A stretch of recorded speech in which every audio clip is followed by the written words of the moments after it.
I was gonna film a video about my New Year resolutions, but it's 3:58 in the morning. Okay, so I'm gonna go to bed. I'll resume tomorrow.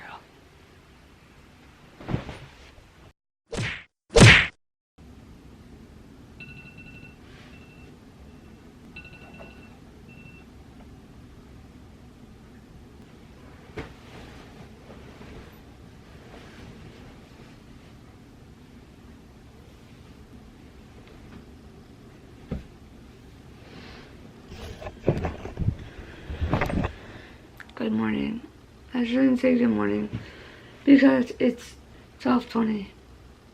I'm losing my voice because I'm sick, and I also have my retainer in, which is why I have a list, but welcome back to my channel.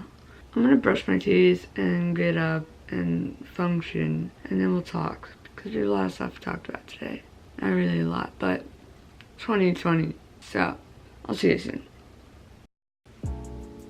Okay, I'm back, and oh, rough look. God, I look rough. Okay, this is what I look like in the morning.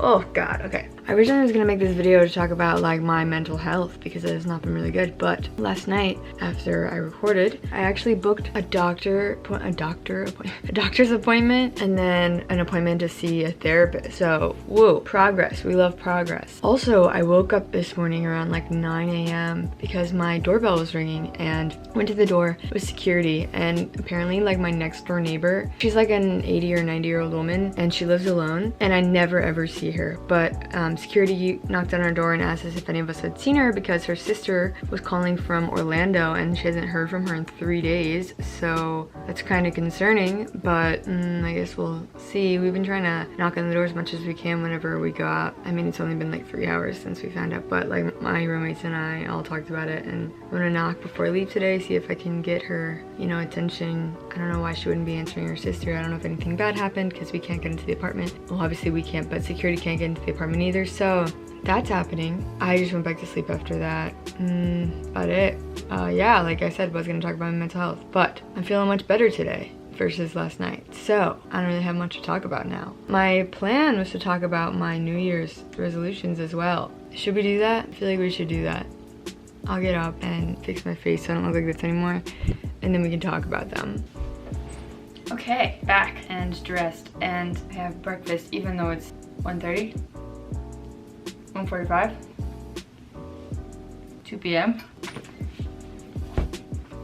I bought this notebook to write my New Year's resolutions, any thoughts, anything that really comes to mind, just kind of like stream of consciousness. But I did write it, my New Year's resolutions in them.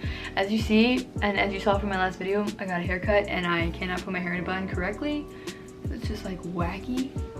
Oh God, it's so annoying. Okay, they're pretty simple, pretty straightforward. I think it's things that I can actually follow through with the entire year, which I would rather make a reasonable goal than an unrealistic goal and then just like be upset that I quit after the first couple days or month or whatever it may be. So the goals that I set are more realistic for myself, and I feel like I can actually achieve them. There's only 3. The first one is to read more books, which a lot of people I realize have added that to their New Year's resolutions, which is fine. It's fine if everyone has very similar resolutions. We should all read more. Last year I read a good amount, but this year I want to be able to read more. I have so many books. I've read most of them, but not all of them. So I decided I bought these for a reason. Let me read them, you know? The hardest thing I think is I bought a lot of like self-help books. Like for example, I bought a few Brene Brown books. This is one of them. It's very hard to read these sort of books because it's like a self-help book, and then I don't really want to accept the help. I mean, I do want to accept it, but then I have to like apply it to my everyday life, and then I have to be like responsible for it because I know the knowledge. It's really hard for me to read these books, but they are on my list of books to read. However, I have started out the year with more so like fiction stories. They interest me. I get through them really quickly. Things I've wanted to read for a long time, that kind of thing. I do read books with the little girls. I do apologize. I do read books with the little girls I babysit. I don't count those though because they're like 4th grade reading level. I'm on book number 2 this year. I already read The Wedding by Nicholas Sparks. It was good. It was kind of slow. I didn't know it was based on The Notebook, The Kids of Noah and Allie, until like halfway through the book, so that was kind of confusing. Now I'm reading Stargirl, which is something I should have read when I was little. This is like a kid's book, but it's pretty interesting so far. And then also, I started reading this yesterday, but I realized that I watched a trailer yesterday before I started this book, and there's apparently a movie coming out. And I think Grace Vanderwaal's in it. I don't know how I feel about that, but started this book last night. I'm on page 36. books. So this will probably be done in like a day. It's not that long of a book. Oh well. So yeah, number 1, reading more books. Number 2, save at least $5,000 to $10,000. So I have such a big gap in between the two because I don't know what my income this year is gonna look like versus last year's income. I could have saved way more last year than I actually did. I spent it. I don't know what is wrong with me. I went a little crazy. So just kind of cut back on expenses, things that I don't necessarily need but you know, bought anyways last year. I'm trying to like avoid that this year. I'm trying to save, help with, you know, my retirement and all that stuff, and getting old. Gonna be 26 soon. Well, I'm gonna be 25 before I'm 26. I'm only 24, but I'm gonna be 26 soon, which means no health insurance. So don't know what I'm gonna do then, unless I get a job that has health insurance, which I probably will, because that's what's gonna have to happen because I need health insurance. Anyways, saving a chunk of money this year. And with that, I'm actually doing like a 30-day challenge right now. Started on the 7th for me. I started it on the 7th because that's when I came back to New York. It's to not spend any money in 30 days. Of course, I have to pay my bills and transportation and that sort of thing, but any money that is avoided, so like eating out randomly or shopping randomly, like I'm not doing any of that for 30 days. So what's today? We're almost halfway through January, but I've done a great job so far. I haven't spent any money. Also, I have a system going with one of my really good friends, Olivia, where if I feel like spending any money or she feels like spending any money, we will text each other and discuss if it's worth spending money on, which so far we have not come to that conclusion that it's worth spending money on. So if you need a buddy, make sure to like pair up with your friend or whatever. It's easier that way, even though we don't live in the same state.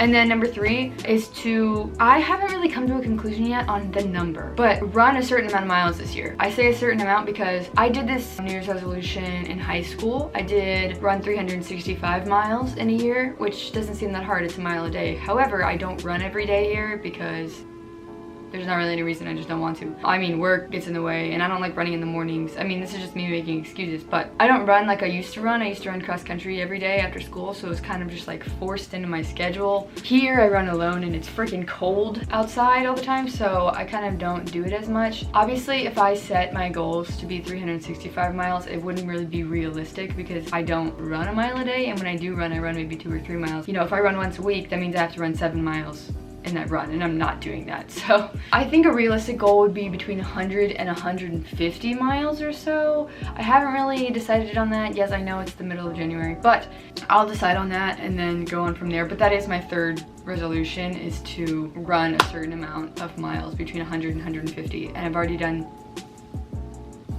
actually I've done 6. So I've already done 6, woohoo! And that's about it for my 3 New Year's resolutions that are in this book. These are just 3 things that I know I can achieve if I keep up with it and sit myself down and do them. So my 3 New Year's resolutions, woo! I would say let me know if you have similar ones in the comments. However, now with YouTube's update, we cannot have comments on videos that are kid friendly, which is so stupid. Makes no sense in my mind. Whatever, I don't care. I'm mad, actually. I do care.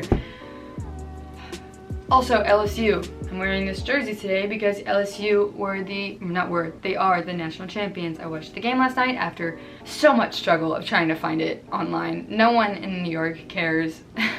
They were just playing hockey all night long, which was so annoying. But finally was able to watch the game after I got out of work. I got to watch the 3rd and the 4th quarter, and it was amazing. I wish I was in New Orleans this week. I was in New Orleans last week. It was so sad that I wasn't there, but I'm so happy LSU won. Like, half my friends go to LSU, so I knew they were super excited. I love seeing them celebrate, so yes, national champions. And if you're a Clemson fan, I do apologize, but you guys blew it. We're the better team. What can I say? So I'm gonna wear this all day, see what reactions I get. People are probably not even gonna notice or be like, what's that? Unfortunately, I don't have a 9. For Joe, I only have a 7. I got this forever ago. It is what it is. Alright, so what's the comment your favorite part, but you can't. I hate this freaking update so much. I'm eating my breakfast and I'm going to work. Goodbye.